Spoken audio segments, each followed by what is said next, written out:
Muito bem. Bem-vindo ao nosso canal. Sou o professor Ramsés Magno, licenciado em História e especialista em ensino e aprendizagem da história. Estamos aqui com mais um mini documentário acerca da história do Brasil pela perspectiva dos movimentos sociais. Nosso tema de hoje é a invasão holandesa ao Maranhão, fato ocorrido entre os anos de 1641 e 1644. É do conhecimento da maioria dos brasileiros que várias potências europeias, durante a Idade Moderna, tinham iniciado uma grande disputa, a expansão marítima e comercial. Sendo assim, esses interesses mercantilistas não terminariam de outra maneira, senão em conflitos entre elas. Nesse cenário, várias foram as excursões estrangeiras ao território brasileiro. Algumas vieram para saquear, piratear em nossas terras, como os casos dos corsários ingleses Thomas Cavendish, que em 1591 saqueou as vilas de Santos e de São Vicente, e James Lancaster, que em 1595 saqueou Recife, levando 15 navios abarrotados de mercadorias. Outras expedições, como aos exemplos da França, tentaram colonizar o Brasil, fato que foi visto em nosso outro mini documentário sobre a França equinocial.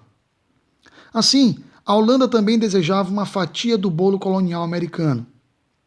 Agora, para uma melhor compreensão, precisamos recordar um episódio bastante significativo para a história de Portugal e, em consequência, do Brasil, a União Ibérica.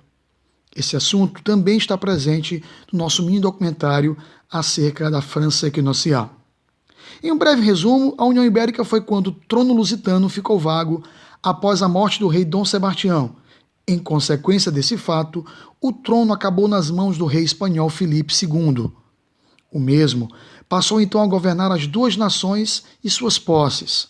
A Espanha se tornou desta maneira a maior potência colonial da época. Esses acontecimentos compreendem um período de tempo entre os anos de 1580 a 1640. Tudo o que era de Portugal estava então sob o domínio espanhol. Esse cenário trouxe também outras implicações para o Brasil e para o Maranhão. Esclarecendo melhor, analisemos assim: cada país rival da Espanha, em consequência, passa a ser rival de Portugal também. E foi esse aspecto que levou os holandeses a invadirem o Brasil e, por extensão, o Maranhão. A Holanda faz parte de uma região chamada de Países Baixos. Esses territórios eram submetidos à Espanha, porém lutavam pela independência. A Espanha, pensando em uma forma para enfraquecer a luta por autonomia dos flamengos, forma pela qual os holandeses também são conhecidos, tentou sufocá-los economicamente, proibindo que Portugal e suas colônias comercializassem com eles, e isso incluía o Brasil. Você deve estar se perguntando o que Portugal e mesmo o Brasil teriam com a Holanda. Eles tinham muitas relações comerciais. Durante muito tempo, a economia colonial brasileira, sobretudo entre os séculos XVI e XVII, foi a produção açucareira. Como Portugal não possuía muitos recursos, foram os flamengos que bancaram a produção do açúcar português. Eles eram responsáveis pelos empréstimos, pelo refino e pela distribuição do produto pela Europa. Em outras palavras, foram os que mais lucraram com o nosso açúcar. Os holandeses haviam se tornado uma potência comercial e não iriam de forma alguma aceitar pacificamente que a coroa espanhola a retirasse do negócio do açúcar brasileiro. Para reaver parte de seu mercado, a Holanda apostou na criação das companhias de comércio. Primeiramente, foi a Companhia de Comércio das Índias Orientais, que atuava nas áreas das colônias asiáticas e africanas portuguesas. O sucesso foi tamanho que a Holanda resolveu também apostar na Companhia de Comércio das Índias Ocidentais, em 1621. Esta visava recuperar o comércio do açúcar brasileiro. A primeira tentativa de invasão ao Brasil se deu entre 1624 e 1625, na Bahia, sede da colônia e detentora do porto por onde se escoava o produto brasileiro. Lá, eles fracassaram. Houve uma aliança peculiar colonos, jesuítas e índios na luta contra os infiéis protestantes. Os holandeses não desistiram e atacaram depois com tudo Pernambuco, centro da produção açucareira. Chegaram em 1630 com uma esquadra de 70 navios e dominaram a região. Assim, finalmente tinham voltado ao negócio do açúcar brasileiro. Para administrar Pernambuco, foi enviado o conde Maurício de Nassau. Este, embora houvesse uma certa resistência inicialmente contra ele, não demorou para depois cair nas graças dos senhores de engenho. Em seu governo, foi concedido muitos empréstimos para os fazendeiros, a juros baixos e muitas vezes não cobrados. Além do mais, permitiu a liberdade religiosa, para não haver atrito com os católicos, os quais eram a imensa maioria da população da colônia. Curiosamente, já estava encerrada a União Ibérica quando os holandeses resolveram expandir seus domínios e invadirem o Maranhão em 1641. Portugal era governado agora por Dom João IV, nobre da família de Bragança, que foi conduzido ao poder após a expulsão dos espanhóis de Portugal em 1640, na chamada Restauração da Independência Portuguesa. É dele, Dom João IV, que descendem os monarcas brasileiros Dom Pedro I e Dom Pedro II. A invasão holandesa pegou a todos no Maranhão de surpresa. Quem imaginaria que com o fim da União Ibérica e com a retomada das negociações entre portugueses e holandeses, eles nos trairiam e invadiriam outros territórios lusitanos? Os holandeses, até em sua estratégia, foram traiçoeiros. Aproximaram-se de São Luís, por volta do dia 22 de novembro de 1641, pela região que hoje corresponde mais ou menos à Praia do Araçagi. De lá, mandaram avisar que só estavam de passagem. Depois, se aproximaram pela foz do rio Bacanga, desembarcando no porto da Praia do Desterro. Era o antigo porto de Nossa Senhora do Desterro, que atualmente corresponde à área do Portinho. Sobre esse episódio, há um fato bastante curioso. Mário Meirelles narra que era de costume que os navios bem-vindos a São Luís fossem recebidos com uma salva de tiros de canhão. Em contrapartida, da mesma maneira, o visitante responderia de suas naus com seus tiros de canhões. Todavia, após as manifestações dos lusitanos, os holandeses não responderam. Como o governador havia recebido ordens para tratar os holandeses como aliados, não houve praticamente resistência alguma, pois o governador Bento Maciel Parente, quando foi perceber que não vinham com amigos, já era tarde demais. Estavam na área do Portinho, onde a mira dos canhões de nossas armas de defesa não os alcançariam mais.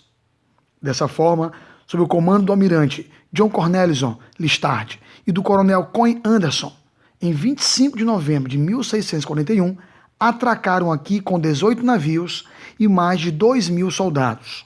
Chegando à capital, em São Luís, os holandeses agiram de forma muito violenta, causando muito pânico nos habitantes da ilha. Saquearam residências e até mesmo as igrejas. O governador Bento Maciel foi preso e mandado a Pernambuco. Em substituição a ele, deixaram no comando o holandês Peter Bas. A população foi obrigada então a fazer um juramento público à bandeira holandesa.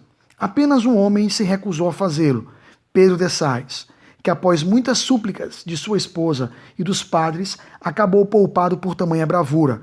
Ele teria afirmado ser homem de uma palavra só e já teria feito juramento à coroa lusitana. O interesse holandês pelo Maranhão já vinha de algum tempo. Desejavam controlar a extração de droga do sertão e as regiões produtoras de açúcar nos vales dos rios Itapecuru e Mearim. Em Poço do Maranhão, os holandeses, sob as ordens de Nassau, como dito anteriormente, agiram de modo diferente do trato que foi dado aos pernambucanos. Não havia tolerância religiosa. Eles implantaram o calvinismo em nossas terras.